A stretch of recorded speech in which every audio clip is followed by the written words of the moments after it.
une anthologie des lectures des paroles de Dieu Tout-Puissant.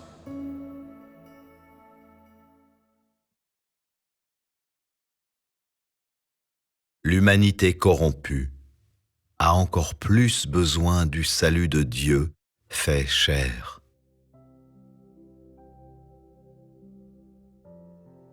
Dieu est devenu chair parce que l'objet de son travail n'est pas l'esprit de Satan ou tout autre être incorporel, mais l'homme qui est chair et a été corrompu par Satan. C'est précisément parce que la chair de l'homme a été corrompue que Dieu a fait de l'homme charnel l'objet de son travail. En outre, parce que l'homme est corrompu, Dieu a fait de l'homme le seul objet de son travail à toutes les étapes de son travail de salut. L'homme est un être mortel, de chair et de sang, et Dieu est le seul qui puisse sauver l'homme. Ainsi, Dieu doit devenir chair et posséder les mêmes attributs que l'homme pour faire son travail, afin que son travail soit réussi.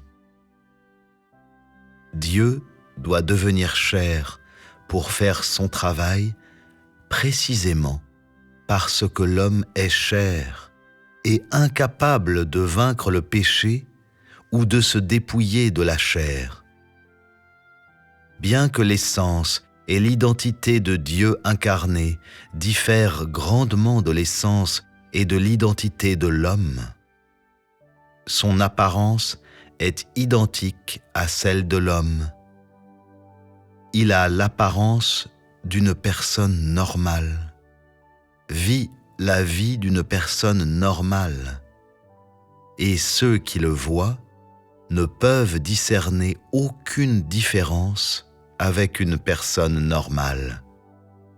Cette apparence normale et cette humanité normale suffisent pour qu'il accomplisse son œuvre divine dans l'humanité normale.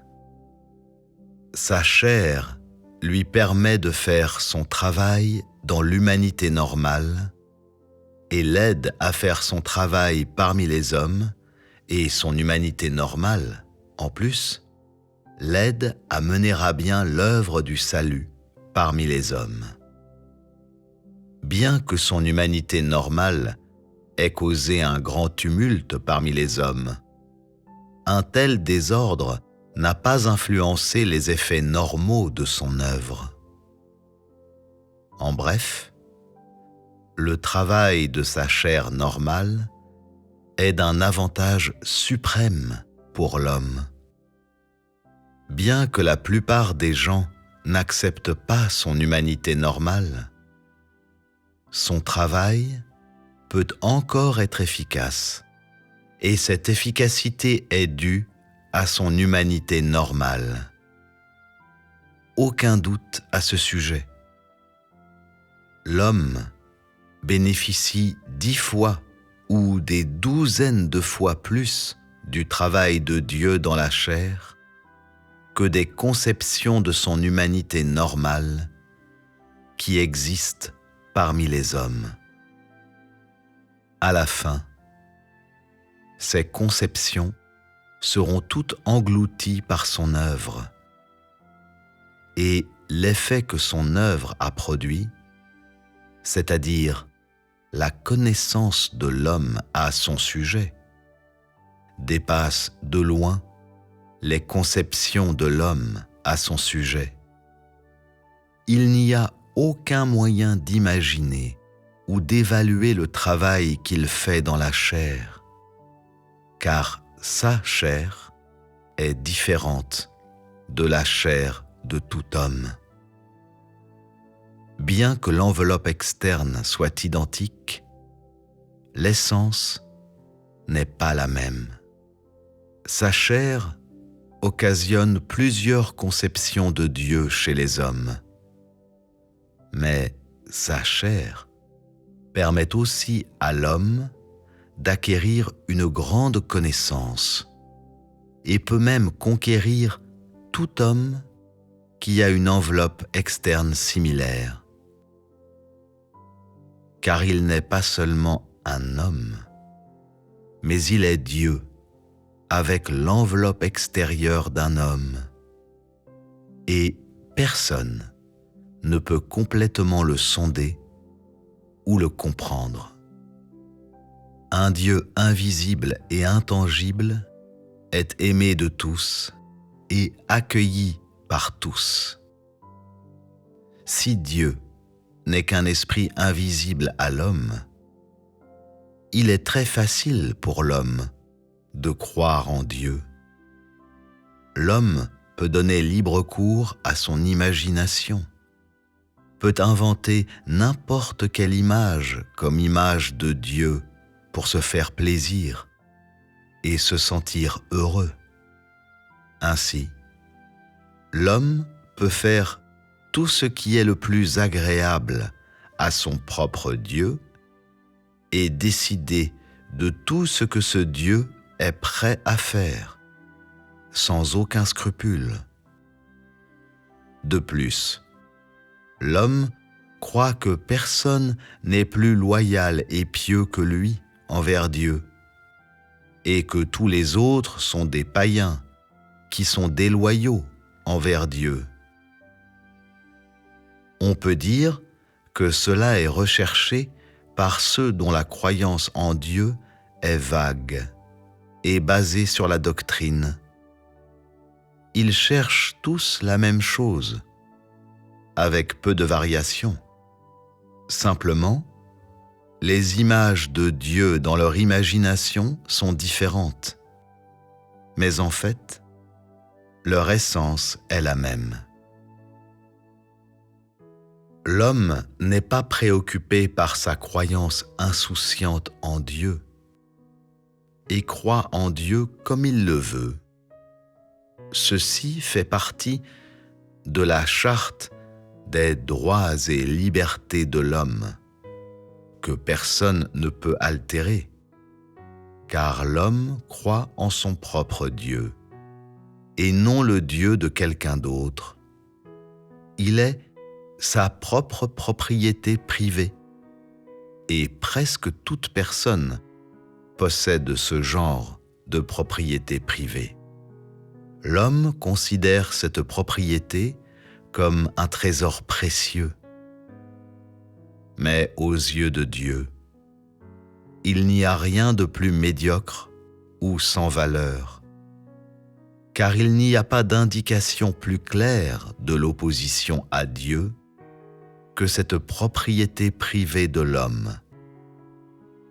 C'est à cause du travail de Dieu incarné que Dieu devient chair, qu'il a une forme tangible et qu'il peut être vu et touché par l'homme. Il n'est pas un esprit informe, mais une chair qui peut être touchée et vue par l'homme. Pourtant, dans la plupart des cas, les gens croient en des dieux qui n'ont ni chair ni forme, mais qui ont une forme libre. Ainsi, le Dieu incarné est devenu l'ennemi de la plupart de ceux qui croient en Dieu, et ceux qui ne peuvent pas accepter l'incarnation de Dieu, de la même façon, sont devenus les adversaires de Dieu. L'homme a des conceptions non à cause de sa façon de penser ou à cause de sa rébellion, mais à cause de cette propriété privée de l'homme.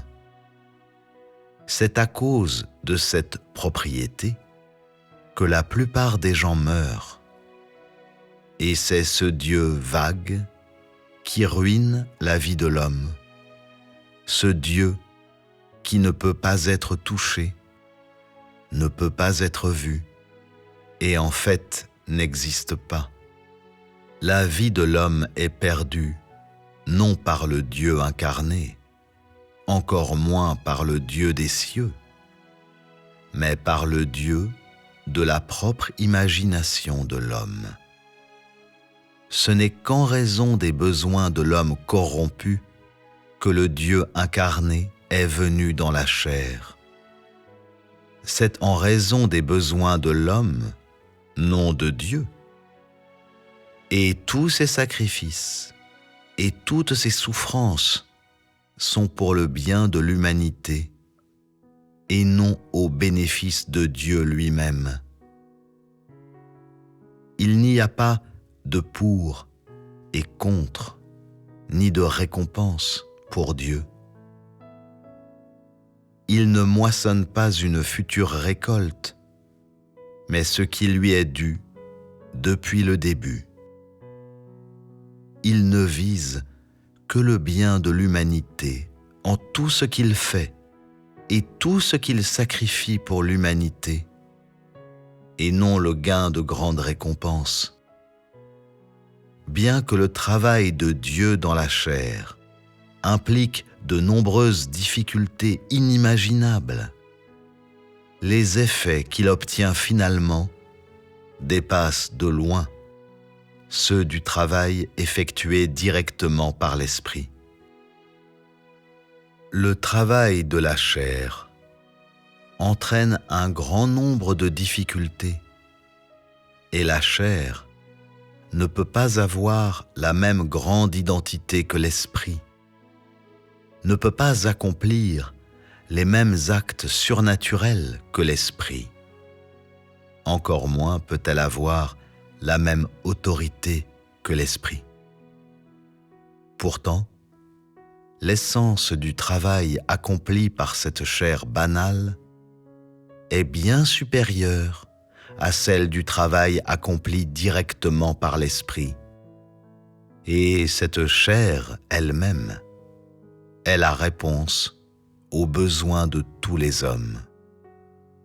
Pour ceux qui doivent être sauvés, la valeur d'usage de l'Esprit est bien inférieure à celle de la chair.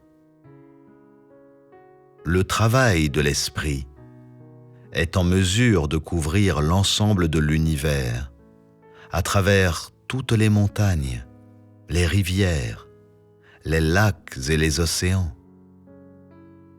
Mais le travail de la chair se rapporte plus efficacement à toute personne avec laquelle il entre en contact. En plus, la chair de Dieu sous forme tangible peut être mieux comprise et considérée comme plus fiable par l'homme. Elle peut aussi approfondir la connaissance de Dieu chez l'homme et peut donner à l'homme une impression plus profonde des actes réels de Dieu. Le travail de l'Esprit est enveloppé de mystères. Les êtres mortels ont de la peine à le comprendre, encore plus à le voir, et donc ils ne peuvent que s'en remettre à des imaginations sans substance. Le travail de la chair, cependant, est normal, basé sur la réalité et rempli d'une riche sagesse. L'homme peut le voir de ses propres yeux. L'homme peut personnellement faire l'expérience de la sagesse de l'œuvre de Dieu et n'a pas besoin de recourir à son imagination ingénieuse. Telles sont la précision et la valeur réelle de l'œuvre de Dieu dans la chair. L'Esprit ne peut faire que des choses invisibles et difficiles à imaginer pour l'homme. Par exemple, l'illumination de l'Esprit, le mouvement de l'Esprit et la direction de l'Esprit. Mais pour l'homme qui a son esprit, le sens de ces choses n'est vraiment pas clair. Elles procurent un sens qui émeut, un sens général, et ne peuvent pas livrer une instruction verbale. L'œuvre de Dieu dans la chair, cependant, est très différente. Elle guide avec précision par ses paroles. Sa volonté est claire et les objectifs qu'elle requiert sont exacts. Et donc, l'homme n'a pas besoin de tâtonner ou de faire appel à son imagination, encore moins de deviner. Telle est la clarté du travail dans la chair et sa grande différence par rapport à l'œuvre de l'esprit. Le travail de l'esprit n'a qu'une portée limitée et ne peut pas remplacer le travail de la chair. Le travail de la chair donne à l'homme des objectifs beaucoup plus exacts et nécessaires et des connaissances beaucoup plus réelles et valeureuses que ne le fait l'œuvre de l'esprit. Le travail qui a la plus grande valeur pour l'homme corrompu est celui qui procure des mots précis, des objectifs clairs à poursuivre et qui peut être vu et touché. Seul un travail réaliste et une direction accordée en temps opportun sont adaptés aux désirs de l'homme. Et seul un travail réel peut sauver l'homme de son tempérament corrompu et dépravé. Seul le Dieu incarné peut atteindre ce but. Seul le Dieu incarné peut sauver l'homme de son tempérament jadis corrompu et dépravé. Bien que l'esprit soit l'essence inhérente de Dieu, seule sa chair peut accomplir un tel travail. Si l'esprit travaillait seul, son travail ne pourrait pas être efficace. C'est une simple vérité. Quand Dieu conclura son travail, bien que la plupart des gens soient devenus les ennemis de Dieu à cause de cette chair, ceux qui seront contre lui ne cesseront pas seulement d'être ses ennemis, mais au contraire, deviendront ses témoins. Ils deviendront les témoins qu'il a conquis, les témoins qui lui sont compatibles et qui sont inséparables de lui. Il fera en sorte que l'homme connaisse l'importance de son œuvre dans la chair pour l'homme. Et l'homme connaîtra l'importance de cette chair pour la signification de l'existence de l'homme, connaîtra sa valeur réelle pour la croissance de la vie de l'homme, et, en outre, saura que cette chair deviendra une fontaine de vie vivante dont l'homme ne peut supporter d'être séparé. Bien que la chair de Dieu incarné soit loin de correspondre à l'identité et à la position de Dieu, et semble à l'homme être incompatible avec son statut actuel, cette chair, qui n'est pas la véritable image de Dieu ou la véritable identité de Dieu, peut faire le travail que l'Esprit de Dieu ne peut pas faire directement. Telles sont la véritable signification et la valeur de l'incarnation de Dieu. Et ce sont cette signification et cette valeur que l'homme est incapable d'apprécier et de reconnaître. Bien que tous les hommes tournent leur regard vers l'Esprit de Dieu et à l'opposé de la chair de Dieu. Quelle que soit la façon dont ils perçoivent ou pensent, la vraie signification et la valeur de la chair dépassent de loin celle de l'esprit. Bien sûr, ceci ne s'applique qu'à l'humanité corrompue.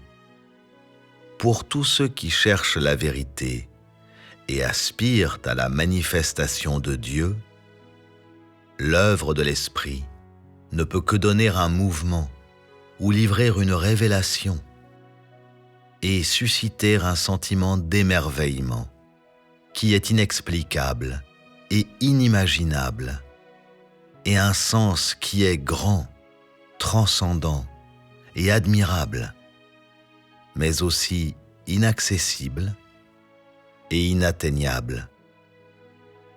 L'homme et l'Esprit de Dieu ne peuvent que se regarder de loin, comme s'il y avait une grande distance entre eux. Et ils ne peuvent jamais être identiques, comme s'ils étaient séparés par un fossé invisible. En fait, ceci est une illusion que l'esprit produit chez l'homme, car l'esprit et l'homme ne sont pas du même genre, et l'esprit et l'homme ne doivent jamais coexister dans le même monde. Et parce que l'esprit ne possède rien de l'homme. Ainsi l'homme n'a pas besoin de l'esprit, car l'esprit ne peut pas faire directement le travail qui est le plus nécessaire à l'homme. Le travail de la chair présente à l'homme de véritables objectifs à poursuivre, des mots clairs et un sens que Dieu est réel et normal, humble et ordinaire. Bien que l'homme puisse le craindre, pour la plupart des gens, il est facile d'être en relation avec lui. L'homme peut voir son visage et entendre sa voix, et n'a pas besoin de le regarder à distance.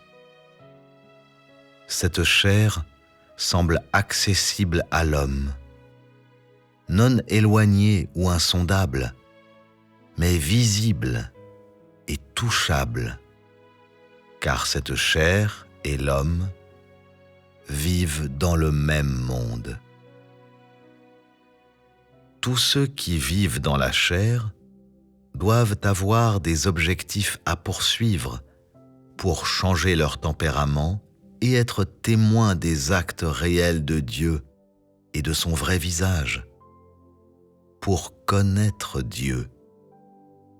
Seule la chair de Dieu incarnée peut réaliser ces deux facteurs, et la chair normale et réelle les mener à bien.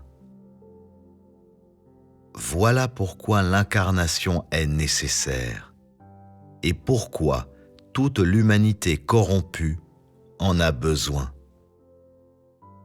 Puisque les gens sont tenus de connaître Dieu, les images des dieux vagues et surnaturels doivent être chassées de leur cœur, et, comme ils sont tenus de rejeter leur tempérament corrompu, ils doivent d'abord connaître leur tempérament corrompu. Si l'homme ne fait le travail que pour chasser les images des dieux vagues du cœur des gens, il ne réussira pas à atteindre l'effet approprié. Les images des dieux vagues dans le cœur des gens ne peuvent pas être exposées, rejetées ou complètement expulsées par les mots seuls.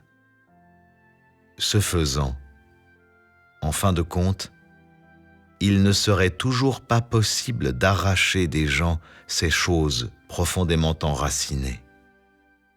Seul le Dieu concret et l'image vraie de Dieu peuvent remplacer ces choses vagues et surnaturelles pour permettre aux gens de les connaître progressivement.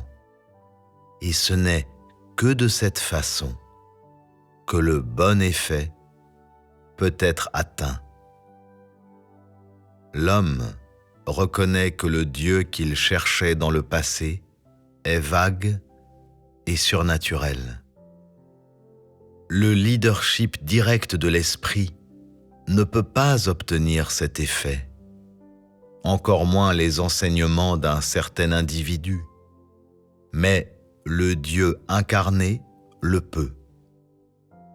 Les conceptions de l'homme sont mises à nu quand le Dieu incarné accomplit officiellement son travail, car la normalité et la réalité du Dieu incarné sont l'antithèse du Dieu vague et surnaturel dans l'imagination de l'homme. Les conceptions originales de l'homme ne peuvent être exposées que par leur contraste avec le Dieu incarné. Sans la comparaison avec le Dieu incarné, les conceptions de l'homme ne pourraient pas être exposées. En d'autres termes, sans le contraste de la réalité, les choses vagues ne pourraient pas être exposées. Personne ne peut faire ce travail en utilisant des mots et personne ne peut décrire ce travail en utilisant des mots. Seul Dieu lui-même peut faire sa propre œuvre et personne d'autre ne peut faire ce travail en son nom. Peu importe la richesse du langage de l'homme, il est incapable d'articuler la réalité et la normalité de Dieu. L'homme ne peut connaître Dieu plus pratiquement et ne peut le voir plus clairement que si Dieu travaille personnellement parmi les hommes et révèle son image et son être complètement. Cet effet ne peut pas être atteint par aucun homme charnel.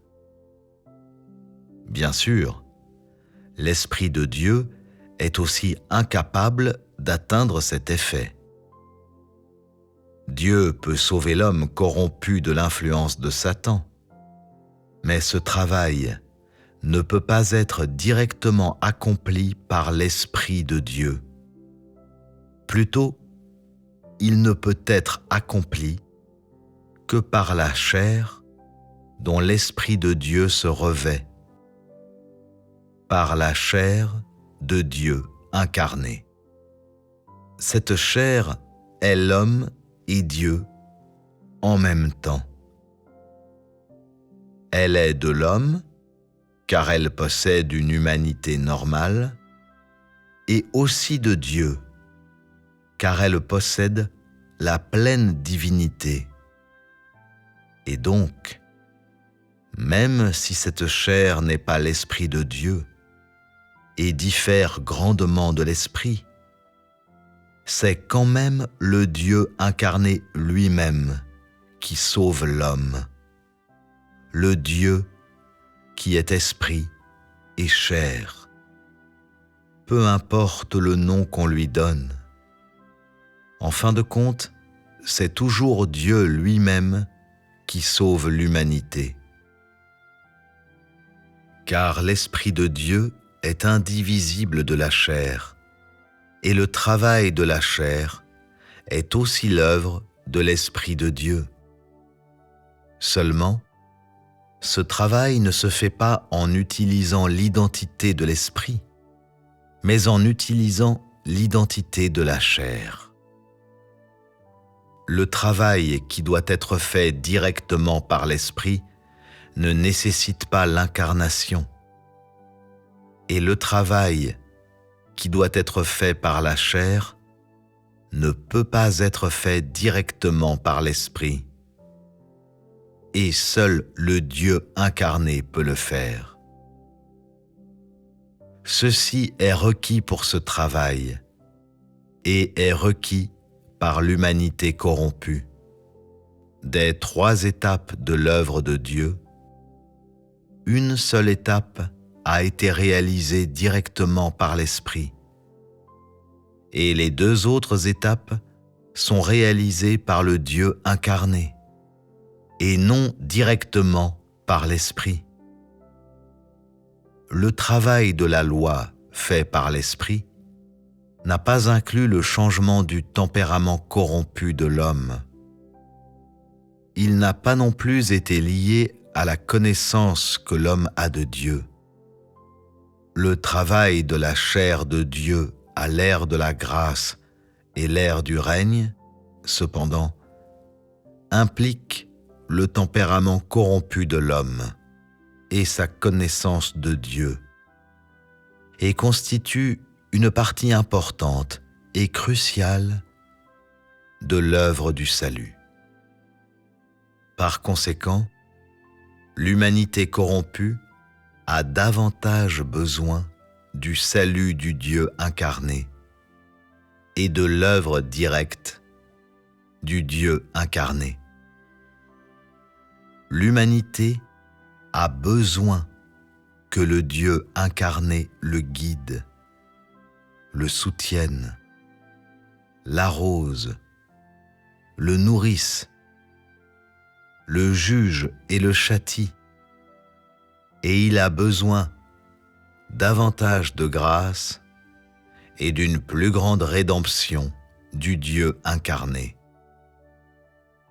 Seul Dieu dans la chair peut être le confident de l'homme, le pasteur de l'homme, l'aide actuelle de l'homme, et tout cela démontre la nécessité de l'incarnation aujourd'hui et dans le passé. L'homme a été corrompu par Satan, et il est la plus élevée de toutes les créatures de Dieu. L'homme a donc besoin du salut de Dieu. L'objet du salut de Dieu est l'homme, non pas Satan, et ce qui sera sauvé est la chair de l'homme et l'âme de l'homme, non pas le diable. Satan est l'objet de l'anéantissement de Dieu.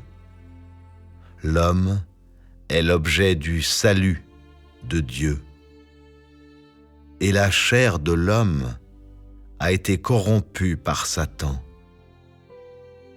de sorte que la chair de l'homme doit être sauvée en premier.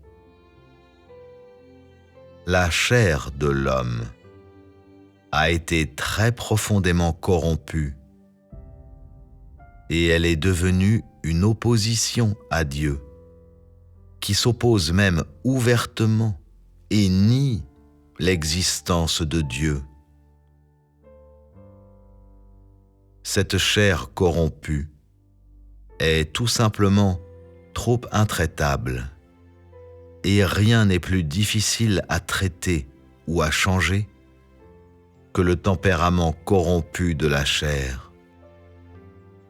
Satan vient dans la chair de l'homme pour susciter le désordre, et il utilise la chair de l'homme pour perturber l'œuvre de Dieu et altérer le plan de Dieu. Et donc l'homme est devenu Satan et l'ennemi de Dieu. Pour être sauvé, l'homme doit d'abord être conquis. C'est à cause de cela que Dieu relève le défi et vient dans la chair pour accomplir le travail qu'il a l'intention de faire et pour engager le combat contre Satan. Son but est le salut de l'humanité qui a été corrompue et la défaite et l'anéantissement de Satan qui se rebelle contre lui. Il vainc Satan par son œuvre de conquête de l'homme et sauve en même temps l'humanité corrompue. Ainsi, Dieu résout deux problèmes à la fois. Il travaille dans la chair, parle dans la chair et entreprend tous les travaux dans la chair afin de mieux coopérer avec l'homme et pour mieux conquérir l'homme. La dernière fois que Dieu se fera chair, son œuvre des derniers jours sera achevée dans la chair. Il classera tous les hommes selon le genre, achèvera sa gestion et aussi toute son œuvre dans la chair. À la fin de tout son travail sur terre, il sera complètement victorieux. Travaillant dans la chair, Dieu aura pleinement conquis l'humanité et entièrement gagné l'humanité. Cela ne signifie-t-il pas que toute sa gestion sera achevée? Quand Dieu conclura son travail dans la chair, après avoir vaincu Satan complètement et avoir déclaré victoire, Satan n'aura plus aucune autre possibilité de corrompre l'homme. Le travail de la première incarnation de Dieu était la rédemption et le pardon des péchés de l'homme. Maintenant, c'est le temps de conquérir et de s'acquérir pleinement l'humanité, de sorte que Satan n'ait plus aucun moyen de travail. Et à la fin, il sera tout à fait vaincu, et Dieu sera complètement victorieux. Telle est l'œuvre de la chair, et tel le travail accompli par Dieu lui-même.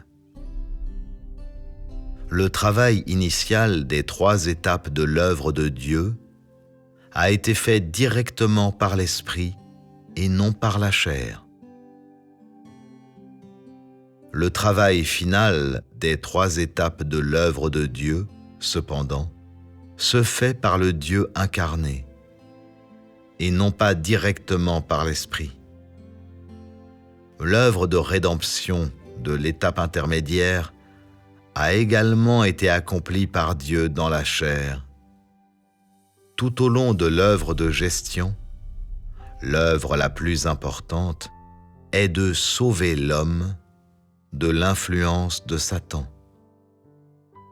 L'œuvre essentielle est la conquête complète de l'homme corrompu, rétablissant ainsi la vénération originelle de Dieu dans le cœur de l'homme conquis et lui permettant de parvenir à une vie normale, c'est-à-dire la vie normale d'une créature de Dieu.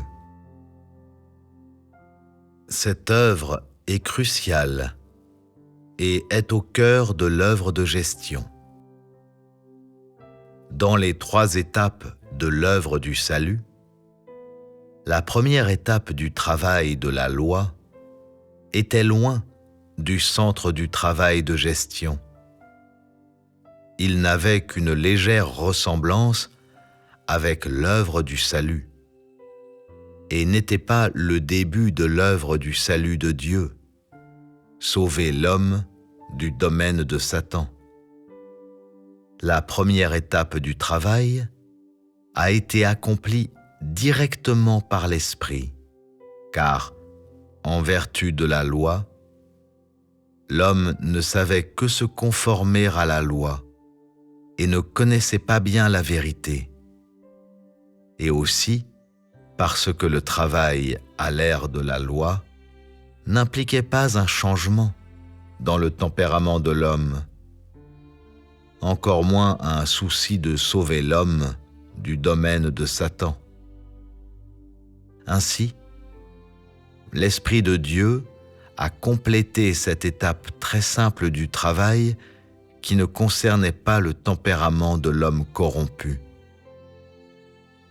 Cette étape du travail n'avait que peu de rapport avec l'essence de la gestion, ni avec le travail officiel du salut de l'homme, et donc ne requérait pas que Dieu devienne chair pour faire personnellement son travail. Le travail accompli par l'Esprit est implicite et insondable. Il est terrible, et l'homme ne peut s'en approcher. Il ne revient pas à l'Esprit de faire directement l'œuvre du salut et de donner directement la vie à l'homme.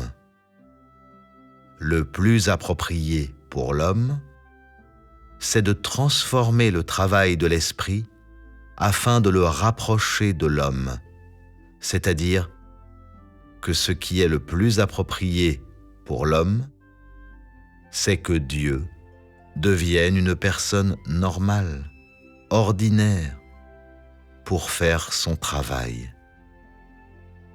Ceci exige que Dieu soit incarné pour remplacer le travail de l'Esprit.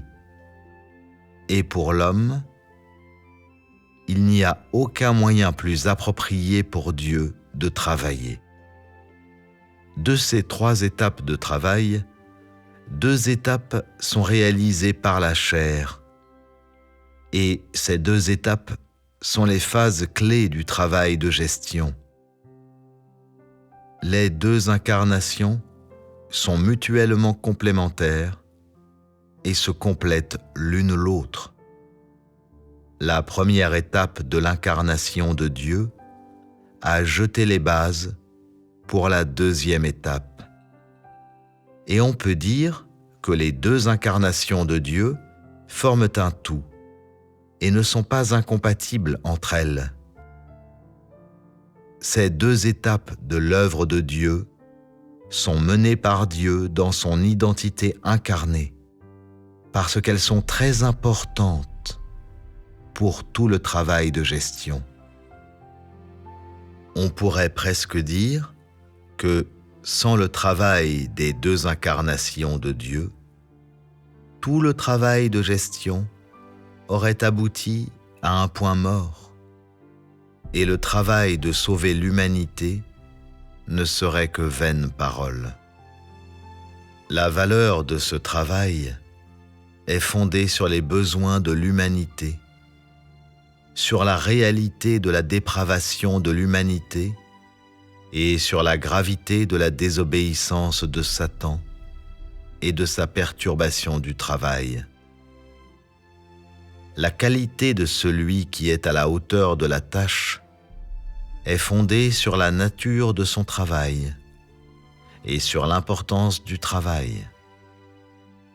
En ce qui concerne l'importance de ce travail et la méthode de travail à adopter, travail accompli directement par l'Esprit, travail accompli par le Dieu incarné ou le travail accompli par l'homme, le premier à être éliminé est le travail accompli par l'homme. Et, en fonction de la nature du travail et de la nature du travail de l'esprit par rapport à celui de la chair, il est finalement décidé que le travail accompli par la chair est plus bénéfique pour l'homme que le travail accompli directement par l'esprit et offre plus d'avantages. Telle était la pensée de Dieu au moment de décider si le travail devait être fait par l'esprit ou par la chair. Chaque étape du travail a une signification et un fondement. Elles ne sont pas des imaginations sans fondement, ni ne sont réalisées de manière arbitraire. Elles ont une certaine sagesse. Telle est la vérité derrière tout le travail de Dieu. En particulier, le plan de Dieu est encore plus présent dans un tel grand travail que dans le fait que le Dieu incarné travaille personnellement parmi les hommes. Et donc, La sagesse de Dieu et la totalité de son être se reflètent dans chacune de ses actions, dans sa pensée et dans son idée quand il travaille. Ceci est l'être de Dieu, concrètement et systématiquement. L'homme a de la difficulté à imaginer ses idées et ses pensées subtiles, à croire en elles et aussi à les connaître. L'homme accomplit son travail selon un principe général qui, pour l'homme, est très satisfaisant. Pourtant, par rapport à l'œuvre de Dieu, la disparité est tout simplement trop grande.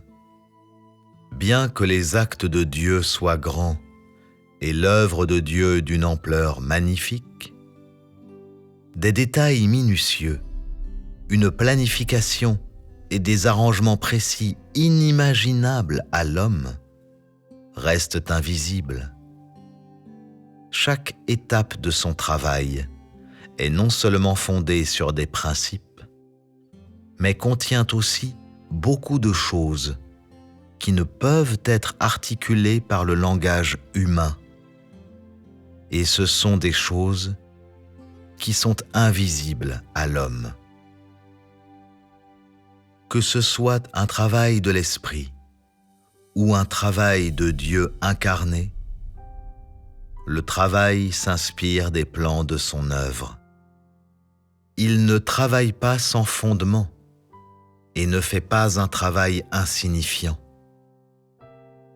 Quand l'esprit travaille directement, il adopte les objectifs de Dieu incarné. Et quand il devient homme, c'est-à-dire quand il transforme son enveloppe extérieure pour travailler, c'est encore plus selon son but. Pour quelle autre raison changerait-il librement son identité? Pourquoi deviendrait-il librement une personne qui est considérée comme servile et qui est persécutée?